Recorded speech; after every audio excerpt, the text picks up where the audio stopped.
Hey there, this is Jamey from Stonemaier Games, and I am really excited to do today's video. I don't always talk about Stonemaier Games in these videos, but today is very Stonemaier specific.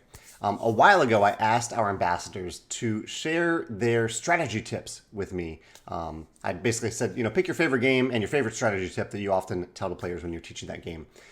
And I got a bunch of great tips from these ambassadors for 6 of our games. There are a few games where I only have a few tips, and I'll throw in some tips of my own. And I also have a lot of tips for Scythe and Viticulture and Tapestry and Wingspan. So that's what today is all about. Strategy tips for our games. 50 total, I think, in total. So let's jump right in alphabetical order with Euphoria. 2 tips for Euphoria. The first is, and this is my tip, you don't always need to retrieve all of your workers. So in Euphoria, you have these dice that you're placing on this board. And one of the mitigators for getting all your workers in this game, because you start with 2, you could get up to 4, is that when you retrieve your dice from the board, you have to roll those dice. And if the number on the sum of those rolled dice plus your current knowledge is too high, you're in a dystopia. You don't want your knowledge too high. One of those workers can run away if that knowledge is over 16. So my recommendation is you don't always actually have to retrieve all your workers. You can just retrieve 2 of them or 1 of them. So if you go after all 4 workers, that can be a strategy, and you just don't always have to pull them back. And that actually ties to the next strategy point, number 2 here. I'll stop numbering them because I will totally forget the numbers for all these strategy tips. Number 2 is try to plan your turn so that either you are in a position where your opponent will bump your worker. There are all these action spaces out here with the arrow. That means that your worker can be bumped. So if my die is there, another player or myself can place a die there, bumping that other worker back to me. And so if you position your dice on the table like that, on the board like that, then you're optimizing your turns a little bit better. You're saving a turn where you need to retrieve your workers. Instead, you're getting bumped back. And you can even set up your turn so you can bump yourself. So if I save up a few resources for an action like this, or maybe even an action like this, I can put a worker there, pay the cost, gain the benefit. Then on my next turn, pay the cost again with another worker, put that worker there, bump the original worker back to me. That can be a huge part of optimizing a game in Euphoria. So that's Euphoria. The next game that I have a few tips on is Rolling Realms. So we have all these Rolling realms here. This is a game where you are playing with 3 random realms, the same random realms as all other players. You're rolling some dice, you're writing the numbers down on these cards. Maybe I won't explain what the games are. If you're watching strategy tips, you probably know what these games are. So the first tip, this is my tip again, is that sometimes in Rolling Realms, giving up on a star can actually lead to more stars. So for example, in the Rolling Realms promo realm here, you're trying to get the sum of each of these worlds to equal the sum of the other worlds. But sometimes, but that's one of the goals. The other goal is that you're trying to have a different number on each of these faces. And so sometimes that might actually be better if you're in a pinch to give up on one of those goals and just focus on the other one. This is also the case in like Wingspan. In Wingspan, you can optimize Wingspan. Here's Wingspan. By getting the sum of a completed card, a completed bird card, to equal the number on that card. But sometimes you're just not able to do that, and it might be better just to go ahead and get the star at the end of that card by placing a number there that doesn't result in the sum. So I think that can be key to keep in mind. It's nice to go into a realm of Rolling Realms, a round and a realm, trying to optimize it, get all the 6 stars, but sometimes if you give up on a star, you can actually end up with more in the long run. Some other tips. Rolling Realms, use your resources. Definitely, get a lot of resources from Rolling Realms. There's no need to save them for any real reason. They're only worth 0.1 points at the end of the round, 0.1 stars. So use them. Use them early, often. Try to use them to get that engine running if there is an engine on these cards. And another tip for Rolling Realms is don't ignore any one realm. And that's a key tip. Yeah, I think there are times where you can maybe focus a little bit less on one realm than the other realms, but in general, I think it's great if you can even activate all 3 realms on the same turn. There are only 2 dice in Rolling Realms, so it's probably easy to only activate 2 realms, but you can use hearts and coins and sometimes other abilities on other realms to activate that 3rd realm, and that can be really, really helpful in this game. All right, let's get on to a game with a lot of strategy tips. I'll read through these. I won't discuss them too much in detail because this will take forever. First tip is be efficient. And I'll just read what people are saying about this. Be efficient. Just because you want to do the action now doesn't mean you should. Try waiting until you can do both the bottom and the top action on your player mat as much as possible, which means don't be afraid of trade. Oh, this is a different tip. Yeah, so yeah, that is a big tip, and that'll actually tie to my tip in a second that I'll get to. When you're looking at the top and the bottom, optimize that top and the bottom combination in Scythe. I'll pull open the box to see what I have. All my Scythe stuff spread out over multiple boxes. No, I don't have anything handy in there. So the next tip is lean into the asymmetry. This person says they played a game of Scythe where the Saxony player just tried to end the game as soon as possible by fighting people. He won before I could get enough popularity to challenge that strategy. Yeah, so every faction in Scythe has a very asymmetric ability. The mechs in your faction also have asymmetric abilities. Lean into that asymmetry if you want. My tip for Scythe, I have a bunch of others that will follow this, but my tip is to program your first 2 actions based on your player mat and starting location so you can use the bottom row action on your second turn. So if you look at your player mat and you look at where you're starting out in the game, so the resources that you're getting at the beginning of the game, typically you can take either some combination of trade and I'm forgetting the action right now. The action where you're gathering resources, produce and trade. Those are top row actions. You can combine them in the right order so that on your second turn, you have enough resources to pay for the bottom row action that is paired with either produce or trade. I think this is a great route to take inside for that first turn because that gets your engine going right away. You get something on the board, you probably get an upgrade, a structure, a mech, or a recruit right away at the beginning of the game, and that can be a big boost on turn 2 to already activate that bottom row action. Someone else says to spread out inside. The territories are really valuable. Totally agree with that. So, whether your goal is to end the game quickly or build up coins, focusing on bottom row actions that have a higher return of coins is key, as those translate into points at the end of the game. Yeah, so if you look at your player mat, certain bottom row actions just inherently give you coins for completing them or for using them. Every time you make a mech, for example, on some player mats, you might get some coins. There's another tip coming up that recommends that even after you've completed a bottom row action, so even after you've deployed 4 mechs, you can still use that bottom row action. You have to pay to use it as usual, but you can still pay to use it, and the conversion of coins are more valuable than resources. So it's generally better to continue to use that whenever you can to generate those coins, because coins are points at the end of the game. If you have 4 or 5 workers already, doing 1 more action to boost it to 8 for the star is actually a really good deal. Yeah, getting that 8 worker star. Bottom row actions can continue to be performed to earn coins even after the star. Yeah, so this is the thing I was talking about in a second. Even after the star has been earned for the related action. Focus more on your popularity than you think you have to. Yeah, this is something that I rarely do inside. Usually I'll spend that popularity for the more powerful encounter benefits. But yeah, totally. Popularity can convert to a lot of points at the end of the game if you boost your popularity and focus on that. This is a key tip. I totally agree with this. Focus on a few things, not everything in Scythe. You need the stars to score at the end as well. So this is a huge thing inside that I recommend to new players. It can be tempting to try a little bit of everything. And maybe over the course of the game, you might end up trying a little bit of everything. But the way that you get stars inside is by completing specific goals, by having 4 mechs, by having 4 structures. So pick a few of those that make sense. Maybe leave a few flexible to pursue in the middle of the game. But being focused inside can lead to a much more successful game, I think, than spreading thin. Get close. This is interesting. Get close to finishing multiple stars so you can get several in a couple turns without a target on yourself too early. I think this is really clever. Where some players can put a target on themselves by finishing the stars a little bit too quickly. Whereas if you get really close, but other players don't see those stars on the glory track, they won't put a target on you. Someone, another person recommends getting the worker star, never get the upgrade star. Yeah, this is a good tip. I actually really like the upgrades, but I can see this as a successful side tip. Going after those workers, because workers are going to produce things for you, and they give you that star, and not get the upgrade star. I love the encounters inside. Someone says, go for the encounter that is closest to you first. Just try to get to it as soon as possible. And then other people recommended, here's the next one. Find the fastest way to leave your little island, your little confinement, and go on a quest for encounters. I can't entirely verify that that's a great strategy, but it certainly is fun, and it's good if it works out because you're getting free stuff.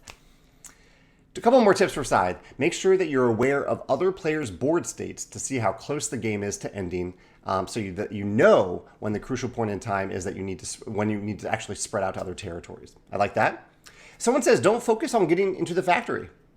Totally valid tip. I love what I'm loving about these tips with Scythe in particular, and some of these other games that you'll see in a second, is the vast variety of strategies that are valid in Scythe. Don't focus on getting to the factory. There can also be strategies where the focus is getting to the factory. You gather those encounters along the way, get to the factory, get a special bonus for the rest of the game. Ending the game unexpectedly with multiple combat stars often wins you the game. Yeah, building up to one crucial turn where you control when the end of the game happens and you actually win multiple combats on the turn, that can be huge. Two more. The most profound strategy I've learned in Scythe is to get a resource I do not have access to early in the game and start using it to build. Because too often I'll get stuck in a cycle and max out the 2 lower production areas and often neglect the other 2. So they're saying, like, just don't go by default to those 2 territories that are right next to your base camp. Go find another one. Maybe there should be one other territory that isn't far away, or even go a little bit further. Reading these tips is making me want to play Scythe again. And last, always be the third party coming in after conflict between others. So if you can see that 2 people are building up for a battle, be within range to race in there and go in for kind of an easy battle right afterward. All right, that's it for Scythe. Let me know your Scythe tips in the comments below. Let's move on to Tapestry. I have the Tapestry expansion here, a little bit easier to hold up than the big box for Tapestry. Tapestry, get those income buildings out as quickly as you can, however you can. Yeah, these are the residual benefits in Tapestry. If you get an income building out, you're getting benefits throughout the game from then on. That can be huge. Getting to the next era before your neighbors is extremely important because there's only so many income buildings you can gain in the first round. This kind of complements and also contradicts the first recommendation there.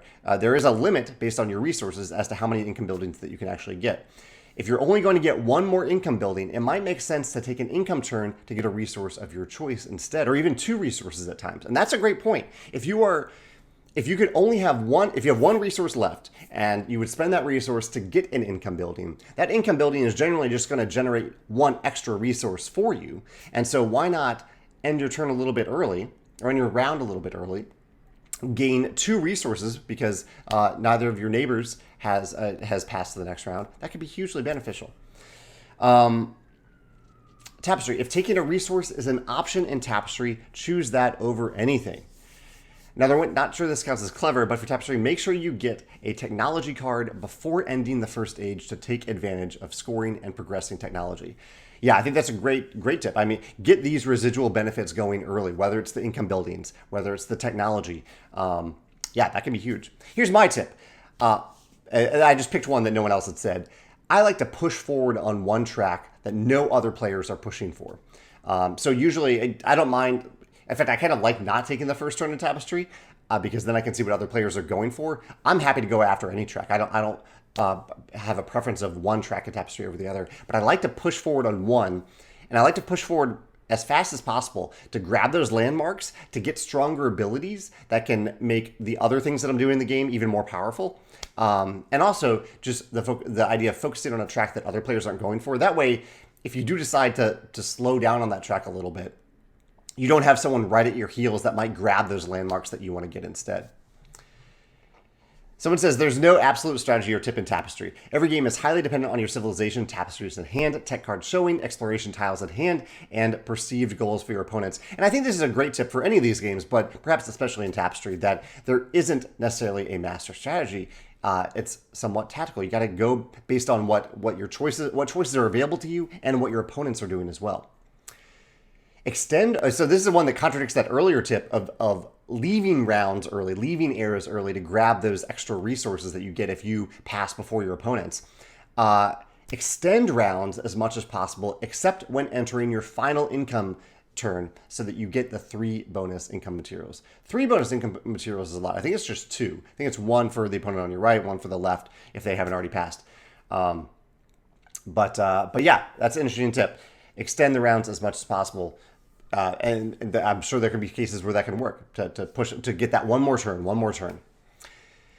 The track opposite the one I'm focusing on will generally synergize well. try to time things to the advantage of each space. And yeah, this is something that I was big in the design of Tapestry. I designed a number of benefits so that they are better if you've paired them with another specific track or another specific thing that you're doing. And this can even happen during the game, like where you're about to take a space that gives you benefits for every territory you've conquered. And so you might hold off on progressing on that benefit or advancing to that benefit until you've conquered a few more territories. That timing is huge in Tapestry. Take an income turn. Here's another one. Take an early income turn to get the 3 extra resources when it's least expected. I'll have to, maybe I'm misremembering how Tapestry works. It's been a little while since I played it, but getting 3 extra resources versus, I think it scales up. I'll pull it up while I'm talking here. Let's see. In Tapestry, I'll pull up the player mat to see what it actually is. And while I'm doing this, here's 3 final tips from the same person. Plan 4 turns ahead if you can. That's easier said than done, but it is possible. Take income turns early if your next few moves won't gain you a building. The extra resources from going first will make a big difference. And let's look at what the player mat looks like. Okay, I see. Yeah, so the number of resources you gain scales up as you go from turn to turn, from income turn to income turn. So in the first time that you'll pass and take an income turn, you'll get 1 resource if you are the first of your neighbors. Then the next time you do it, it's 2 resources if you are the first of your neighbors. The final income turn is 3 resources. That's why people are referencing those 3 resources. And finally, someone has a very specific combo they recommend. Reach the last space on the military track that gives you a conquer benefit plus both dice benefits plus a civilization. Then go to the academic research space of the science track to repeat an action to repeat academic research 5 times. Doing nothing except amusing, annoying people. Technically, you can't do this. You can only take each benefit once per turn. Finally, do the real action, repeating the last military space again to gain again another civilization. So this is key. We did add a rule that some people ignore, which is fine, but we did add a rule later on in Tapestry that says that you can only gain each benefit once per turn to kind of avoid some of these giant loops. I want people to have big turns in Tapestry, but I think there's a limit to them, and so that's why we added that rule. All right, let's move on to Viticulture, and I have just randomly sorted my tip first here on the list. My tip for Viticulture is, and the thing that I like to do in Viticulture is to do, here's Viticulture World here while I talk about it, is to do anything to get grapes on your crush pad in the first year, and if not the first year, the second year. So oftentimes one of the things that I'll do if I have the option is I will trade for grape tokens in the first year if I know that I can't align the vine cards or the visitor cards to make that happen, because I really like to get those grapes aging right away. There's plenty of time for them to age on the crush pad. There's no limit until they get to 9, which is, that's a long time away. But it can be just a huge benefit if you can pull that off. Even better, I try to get things planted and get kind of accumulate grapes really early in the game, not just having some. But if I can just get a few grapes early on, I go for it. Viticulture, stop limiting yourself to a single strategy, hoping for the perfect cards to be drawn, and plan your game tactically according to the cards you already have. This is a huge tip. I totally agree. So one of the things that people ask me about Viticulture from time to time is, can we just play with some cards face up? Can we choose from face up cards? But that isn't the choice that Viticulture is offering you. Viticulture is offering you an abundance of cards. It's very easy to get cards throughout the game. The game is constantly just giving you more and more vine cards, wine order cards, and visitor cards. The key decision point in Viticulture is which of those cards do you want to play and when do you play them? And one of the biggest mistakes that people make in Viticulture is, like this person says here, hoping to draw into the right card. Don't do it that way. Get cards and then plan around the cards that you have. And this can mean sometimes, if you are going after a wine order strategy, you need to get wine order cards early in the game. And some of them you might end up discarding and ignoring, but others you'll focus on, you'll pursue them, you'll go after them. This is a huge strategy tip for Viticulture. Someone says, gain the cottage to have more options throughout the game. There's another reason, another way to get more cards. Get a cottage. Cottage is going to give you an extra visitor card every fall. So that can be huge. If you get that early, that's a lot of cards over the course of the game, and visitors are generally very good. One person says they recommend stacking visitor cards. So this means going to the action spaces and the bonuses specifically where you can play 2 visitor cards on the same turn. That can be very powerful. A strategy we often see forgotten is selling champagne for 4 points. So this is something in the Tuscany expansion of Viticulture. You can sell wine to gain some points, especially if you have a weak order cards. So yeah, that's a great action to focus on. Not necessarily throughout the game, but it can happen later in the game typically, to sell your wine and champagne. 4 points, that's a lot. That's a lot of points to get. And that way you don't even have to care about what wine order cards are showing up in your hand. You can always sell it for 4 points. The visitor cards are so underrated. I've never actually heard visitor cards as underrated, but this person says they're underrated. This person says my play group thinks that they are too hit and miss to have a strategy around them, meaning they are often really good or don't offer them any help. I found if you collect them and go through them early, you can build up a really good plan surrounding them. This is the way to play Viticulture. Don't draw cards hoping to draw the right thing. Plan around the abundance of cards that you already have. Totally agree. And last, always plant red and white grapes in the same field to give flexibility in wines that can be produced with one harvest, or vine cards. Grapes that can be produced in one harvest. I love this as well. I love having white and red on the same field because it means that with a single harvest action, I'm getting 2 tokens. Because when you harvest a field that has, say, several vine cards, but they're all red, you're only getting 1 red token out of it. You're getting a red token equal to the sum of all those vine cards. So yeah, I love the idea of having red and white on the same field. That's it for Viticulture. Last, we're on to Wingspan, and I have Wingspan Asia here as my representative box today.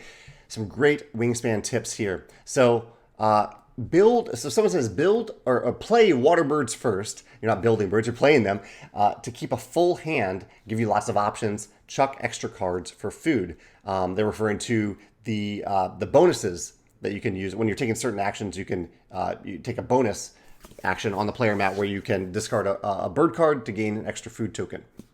I love this idea in a lot of our games. Again, find a way to get an abundance of cards, especially if there is some element of random card draw, and then choose the cards that fit best for your strategy. Here's my tip before I get to a bunch of other tips.